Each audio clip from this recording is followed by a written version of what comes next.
我以前在那个酒吧唱歌的时候，我真的我的那个什么，我对我自己的有一个要求啊，是什么呢？就是我特别希望能给客人唱哭。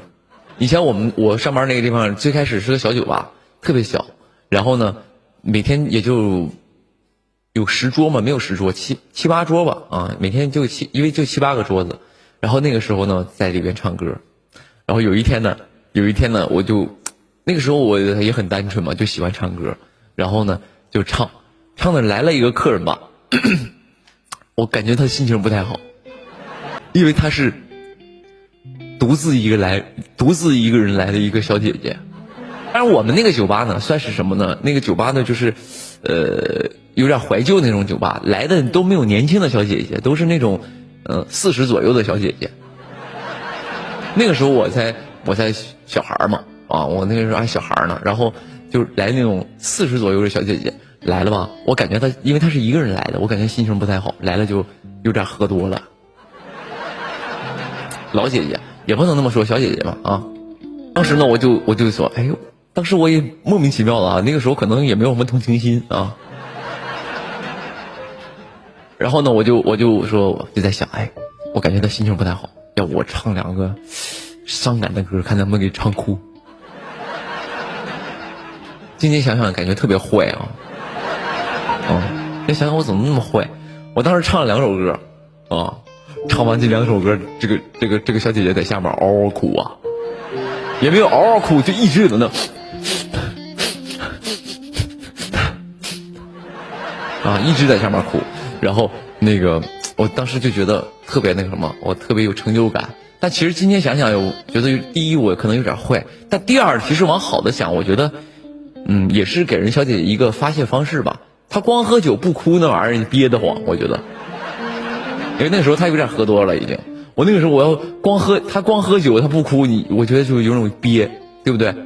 哭完之后好好哭一场，可能把那个酒都散出去了，状态可能就好了，是不是？哦，但后来那小姐姐再也没来过那个酒吧，反正是。因为我当时没想那么多，我就想挑战我自己而已。我想挑战我自己，我看能不能把人唱哭。当时我的思维方式就是这个，我在想我能不能给人唱哭，能不能？我有没有这个能力啊？当时我就考虑的是这个，当时我唱了2首歌，唱了一个什么呢？唱了一个梦一场。早知道是这样，如梦一场，我才不会把爱都放在同一个地方。你想想这歌，你想想只要就是对不对？失恋的人听完之后就很有感觉。第二个唱了个什么？唱了个领悟啊，多么痛的领悟，你曾是我的全部。我为什么总爱说给你们留一些比如说留些作业，比如给我自己留些作业，我说我下次直播的时候你来，我给你唱。因为什么呢？因为这是我当年在酒吧唱歌养成的习惯。我当年在酒吧唱歌，然后有客人来了就想点歌听嘛，然后呢我就会跟那个客人说，我说这样，老板下次你来了我给你唱。啊，所以我每次他点完了歌我回去都会学，然后呢第2次唱的时候就会唱了啊。后来终于有个机会让我可以踏上舞台了，就是去我们丹东一个小酒吧里当歌手。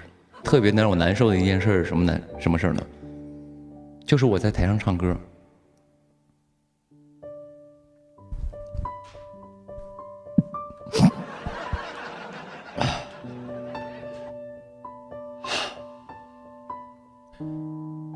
台下一个姐姐叫我下去，我唱完了，她那个有一个姐姐就叫我过去，她说小伙你过来。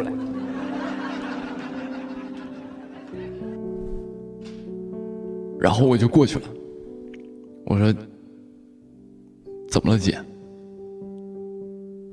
她从兜里掏出50块钱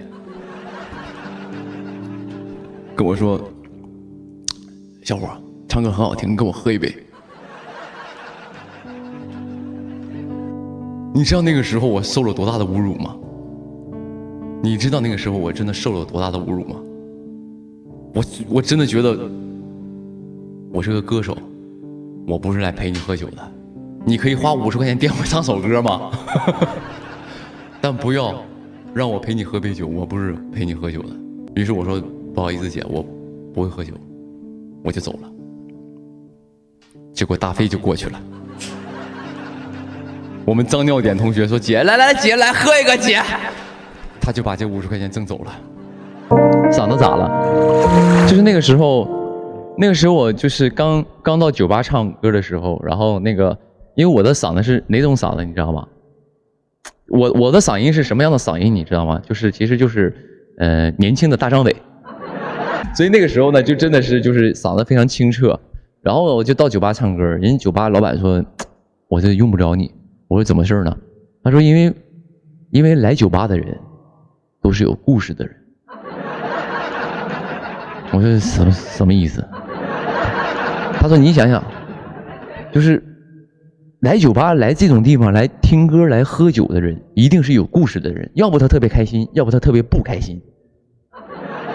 你这种嗓音在这个地方生存不了。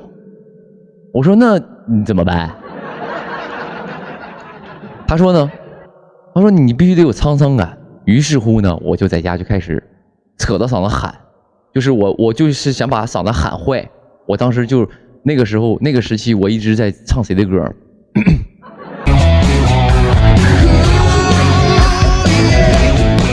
摇晃的红酒杯，追着那人的鲜血，那不寻常的你，那热烈的醉，水中心的梦碎，充其量当个侍卫，恰恰在这玫瑰，会给一个吻当安慰。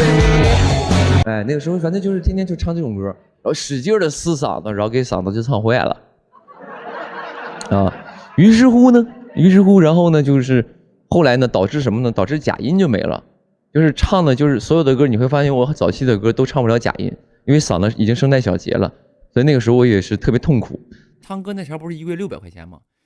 底薪是600，底薪是600，歌手底薪是600，但是问题其他钱靠什么挣呢？靠客人点歌，人送花。比如说你在台上唱的特别好。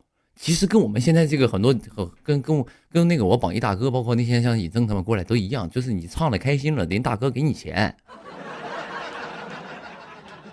哎，你当酒吧歌手真是纯靠基本工资，那都得饿死，那都是那个时候我们那个行业有一个歌手就是特别有名，1个月就是光收那个就是大哥点歌的钱，那能收好几万。所以行行都出状元，朋友们。啊，行行出状元。我那个时候，我跟大飞哥，我跟大飞哥，我俩一个酒吧的嘛。我们那个什么，我们那个酒吧一共3个歌手，我一个，还有个女歌手，还有我们大飞，我们3人。大飞哥属于弹琴、键盘兼歌手，然后呢，我是男歌手，我们店还有个女歌手，那女歌手也很好的朋友啊，现在没事还联系呢，我们都一起经历过的。当时我们那个女歌手1个月啊。我们在酒吧，你说一个就是小酒吧特别小，1个月啊能挣3000块钱、2000块钱不错了。但这个女歌手啊，朋友们，我的天哪，就是1个月就是我有就是不好的时候，18000的，好的时候几万啊，就清吧，纯的就不好的时候那个18000的，好的时候就几万。我记得特别清晰，就是有那个，因为酒吧歌手其实都赚这个小费嘛，就是人家觉得唱得好就给你小费，给你那个什么，给你那个送花，这其实是不丢人的，也是一种打赏。因为我是靠唱歌我去获得这些东西，我不是说我去干些不正经的事儿，这都很正常。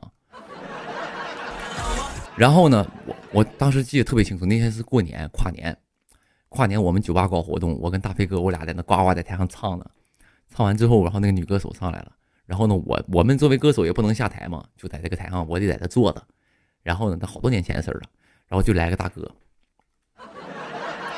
这大哥手里拿2沓钱啊，2沓钱，朋友们都是美元啊，2沓一摞都是美元，就上来就给这个女孩发，一直这样发，我大飞后面弹琴就这样看着，然后我在前面我也拿麦克风，我就这样式儿。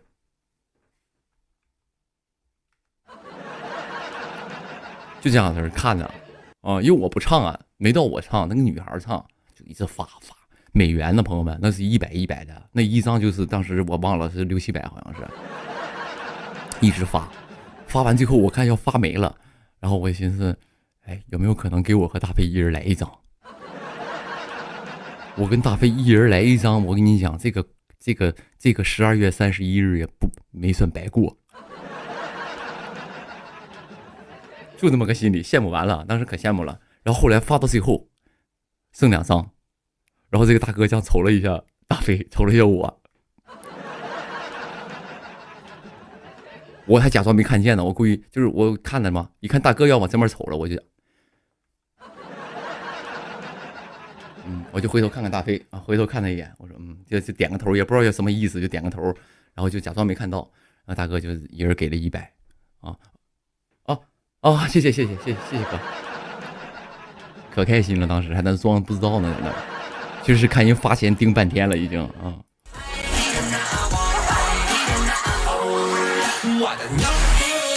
的微博，我叫摩登兄弟刘玉宁，下一次直播我带你研究。